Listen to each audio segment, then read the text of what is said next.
Andrés Treviño. Él es abogado defensor por la comunidad sexodiversa. Muy buenas noches, Andrés. Bienvenido.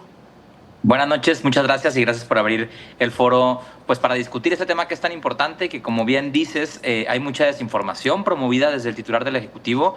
Yo lo diría de forma más clara, ¿no? Lemus miente. Lemus miente por varias razones, ¿no? La primera es que Jalisco fue el primer estado de toda la República, antes ni siquiera de cualquier estado de Morena, en garantizar el derecho a la identidad de las infancias trans, desde que en 2020 se publicó una reforma al reglamento del registro civil por decreto del gobernador Enrique Alfaro, que fue una reforma celebrada por la Comisión Interamericana de Derechos Humanos, celebrada por los organismos más importantes en materia de derechos humanos, porque justamente era una reforma muy bien hecha, que a partir de la ley de registro civil, que ya establece un procedimiento para rectificación de acta, establecía el procedimiento en el que las personas trans, sin importar su edad, podían rectificar su acta de nacimiento. ¿Esto por qué es importante para las infancias? Porque les permite ir a la escuela, acceder a una serie de derechos sin que se les discrimine por su orientación sexual o su identidad de género. Entonces, desde 2020, cuando Lemus era alcalde de Zapopan, el ayuntamiento de Zapopan y todos los ayuntamientos de Jalisco empezaron a emitir actas de nacimiento para infancias trans. Si a Lemus realmente esta fuera una agenda que le preocupa, hace 5 años hubiera alzado la voz con el tema, ¿no? Sin embargo, como alcalde de Zapopan, cumplió la ley y emitió actas de nacimiento a niños y adolescentes trans. Como alcalde de Guadalajara, cumplió la ley y emitió actas de nacimiento a niñas, niños y adolescentes trans. Y es por eso que es tan sorprendente que hoy, tantos años después, salga con un discurso completamente cargado de mentiras, completamente cargado de estigma y de desinformación, para decir que esto es una cuestión política por parte de Morena. Definitivamente, pues hay muchísima desinformación, y para contrarrestarla creo que las personas pueden consultar el sitio web del gobierno de Jalisco, en el que encontrarán documentos técnicos como un informe elaborado por la Organización de Estados Americanos, en el que se delimita por qué en Jalisco se tenía que garantizar este derecho. Hay también un manual del procedimiento que explica todas las implicaciones jurídicas de este procedimiento, y hay también una guía de trámites para las personas trans en el gobierno de Jalisco. Estos son documentos oficiales publicados por el propio gobierno, y algo que es muy importante decir es que este derecho, a pesar de todo lo que ha dicho el gobernador, a pesar de lo que está pasando en el Congreso, es un derecho garantizado en Jalisco. ¿Por qué? Porque el gobernador ni ninguna instancia han hecho una reforma al reglamento de registro civil, ¿no? Lo que está sucediendo es que en el Congreso se aprobó una reforma en 2022 que le dio la facultad a los oficiales de registro civil de levantar un acta nueva en los casos que así lo soliciten las personas trans mayores de edad. Este es un trámite que las personas trans no utilizan, porque el trámite de reconocimiento de identidad no implica levantar un acta nueva, implica corregir nombre y género en el acta original. Es por eso que, a pesar de todo el enrollo político en el que se ha metido en el Congreso de manera innecesaria, este derecho está intacto en Jalisco, y es muy preocupante que el gobernador quiera desinformar y quiera mentir y quiera usar a las personas trans como un chivo expiatorio, muy probablemente para desviar la atención de un problema serio que es el tarifazo.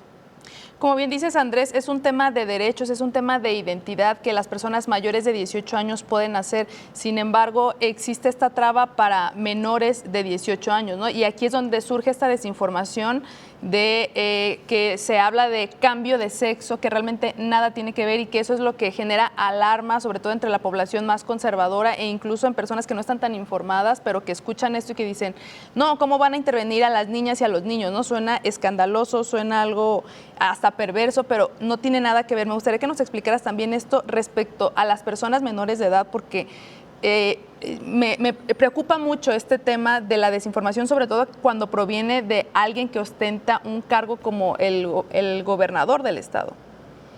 Sí, exacto. Esta desinformación de comparar la identidad con tomar o fumar, ¿no? O inclusive de sugerir que se les van a hacer mutilaciones genitales, son mentiras, ¿no? El tema de la identidad de género, todas las personas tenemos una identidad de género, todas, y esa identidad de género la identificamos en la primera infancia, ¿no?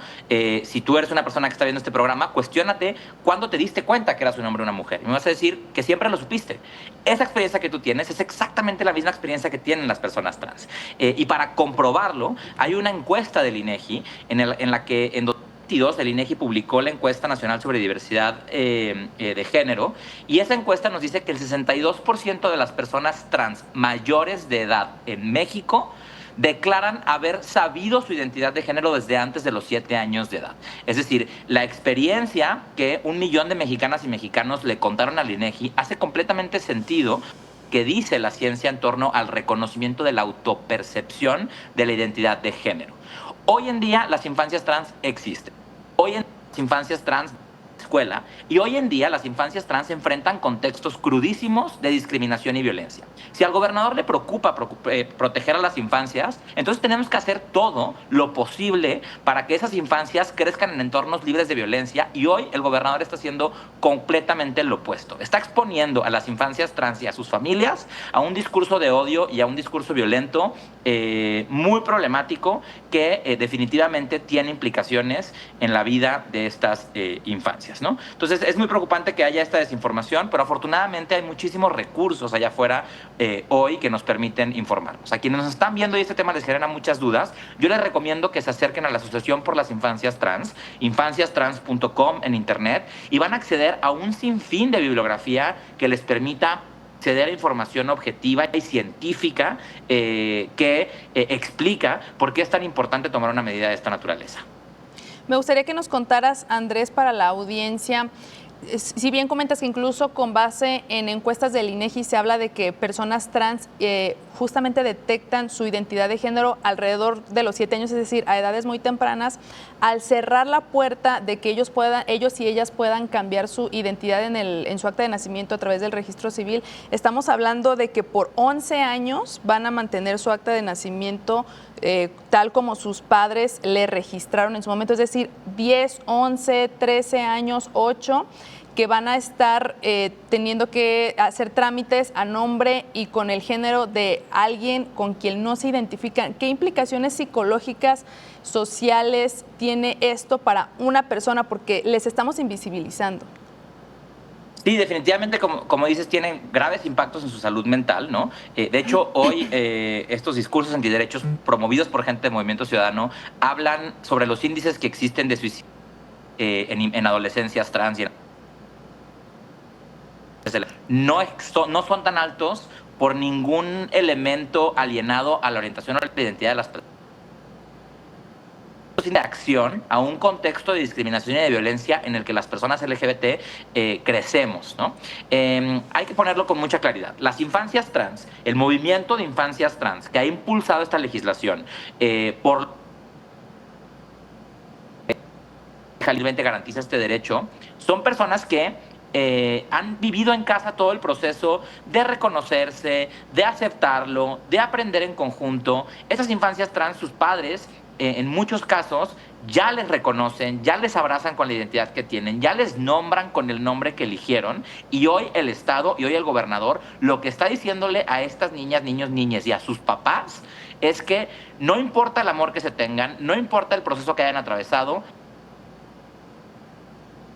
ellos reconocen que son y quienes su familia reconoce que son. Entonces lo que haces es mandarlos a la escuela para que les pasen lista con un nombre que no les corresponde, para que tengan que utilizar un baño que no les corresponde, un uniforme que no les corresponde, y esto que genera pues un ciclo de desigualdad en el que muy probablemente las personas desiertan la escuela, o empiezan a tener un menor rendimiento académico, ¿no? Y eso, pues hay un ciclo de desigualdad que nos arroja la cifra brutal de que en América Latina las personas trans tienen una expectativa de vida de 35 años. Esta expectativa de vida tan corta no es por ninguna cuestión inherente a su identidad, sino por el contexto de discriminación y violencia que aún existe en nuestro país. Y me gustaría también, finalmente, Andrés, que nos pudieras orientar, posiblemente entre la audiencia hay algún caso de algún niño, niña, niñe que tiene estas ya necesidad de identificarse distinto, que tiene pues esta necesidad de identificarse de una forma muy particular, que ya tiene su identidad de género reconocida, pero también el entorno familiar a veces es muy convulso platicarlo, ¿no? Te dicen, no, estás mal, ya se le quitará, está muy chiquito, ya después decide, porque eso es lo que le estamos diciendo ahorita con todo este contexto. Lo que estamos diciendo es, ustedes no pueden tener autonomía porque son pequeños, ¿no? Estamos decidiendo por ellas y ellos.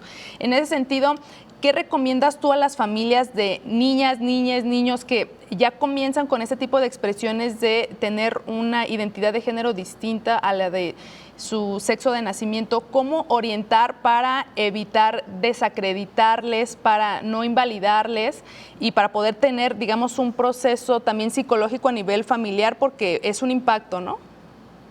Sí, definitivamente. Creo que lo primero es decir, a ver, no está mal tener miedo, no está mal no tener información, no está mal estar confundidas. Lo que está mal es violentar a tus hijas y tus hijos, ¿no? Entonces, si no tienes información, si tienes miedo, estás confundida, acércate a personas profesionales, acércate a organizaciones de la sociedad civil que han generado información, que han generado pedagogía. Como ya lo mencionaba, la Asociación por las Infancias Trans no solo ha generado un montón de investigación y un montón de información, sino que también tiene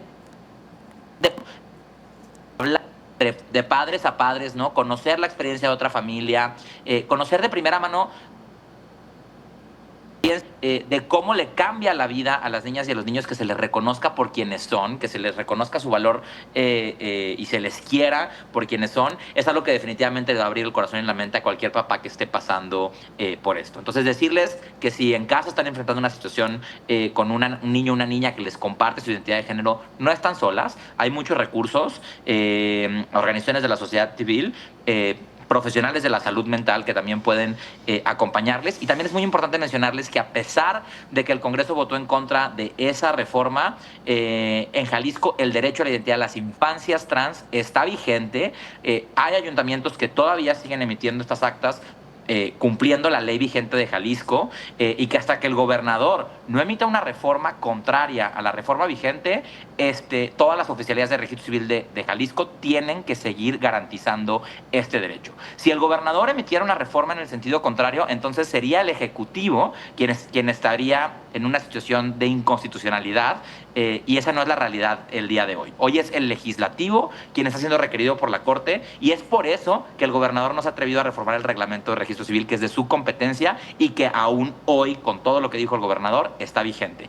Si una persona se acerca a una oficialidad de registro civil y se les niega este derecho, esto es un acto de discriminación que puede ser llevado al CONAPRED o a la Comisión Estatal de Derechos Humanos. A mí me encuentran en redes sociales como Andrés Treviño Antrelún. Con gusto puedo orientar y acompañar a alguien que nos esté escuchando, y también reitero, la Asociación por las Infancias Trans es un gran aliado en esta lucha. Importantísimo esto que comentas, Andrés, que independientemente de estas declaraciones, que independientemente de esta determinación del Congreso, todas las personas, aún siendo menores de edad, pueden acudir a un registro civil y exigir que se les hagan las modificaciones en su acta de nacimiento, porque es su identidad y está reconocido en la ley del registro civil de aquí del estado de Jalisco. Andrés, nos vamos de tiempo, así que te agradezco muchísimo, pero están los micrófonos abiertos en adelante. Muchísimas gracias a ustedes. Buenas noches. Muy buenas noches. Andrés Treviño, él es activista por los derechos de la población sexodiversa.